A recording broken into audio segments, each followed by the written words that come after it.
Hi friends, నేను మీ JD. Welcome to Bigg Boss 8 updates. Bigg Boss 8లో okay అయిన వాళ్ళ కంటెస్టెంట్ల ఒక్కొక్క బయో పెడతా ఉన్నాను. మరి ఇప్పుడు చూసుకున్నట్టయితే బంచిక్ బబ్బులు కూడా ఓకే అయ్యాడు. బంచిక్ బబ్బులు ఎవరైనా ఏంటి అనేది ఒకసారి తెలుసుకుందాం.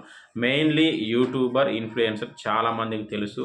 బంచిక్ బబ్బులు అలియాస్ బబ్బులు మాయ అని కూడా అంటారు. అనకాపల్లి కుర్రోడు.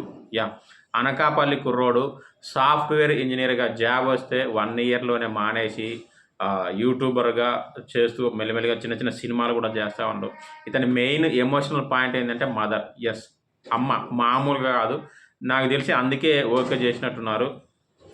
అమ్మ అందరికీ ఉంటుంది, కానీ ఇతనికి అమ్మ తప్ప వేరే ఇది లేదు ప్రపంచం. ఎందుకంటే తండ్రి చిన్నప్పుడే చనిపోయాడు. ఆ తర్వాత అమ్మే మొత్తం. అన్న అక్క ఉన్నా కూడా వాళ్ళకు ఈయనకు ఏజ్ గ్యాప్ అంటే 7 ఇయర్స్ అంటే ఈ ముగ్గురికి ఏజ్ గ్యాప్. అందువల్ల నాకు మొత్తం అంతా అమ్మే ప్రపంచం అని ఎక్కువ అంటూ ఉంటాడు. సో ఇతనికి వాళ్ళ అమ్మ అంటే పంచప్రాణాలు, కానీ వాళ్ళ అమ్మను కూడా లాస్ అయ్యాడు. 2018 అనుకుంటే ఆ టైంలో లాస్ అయ్యాడు. Full emotional person. మంచి, కానీ అంత ఎమోషనల్ పర్సన్, కామెడీ బాగా చేస్తాడు. చిన్నపిల్లల్లో కూడా ఇతనికి ఫ్యాన్స్ ఎక్కువగా ఉన్నారు.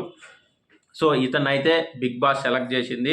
ఇక ఇతనికి బెస్ట్ ఫ్రెండ్స్ వచ్చేసి ధీరజ్ అండ్ ఆదిత్య ఉన్నారట. మేబీ ఫ్యామిలీ వీక్ వస్తే వీళ్ళిద్దరిని తీసుకొస్తారేమో. ఎందుకంటే అన్న అక్కతో పెద్ద ఎమోషన్ లేదని చాలా ఓపెన్గా చెప్పాడు.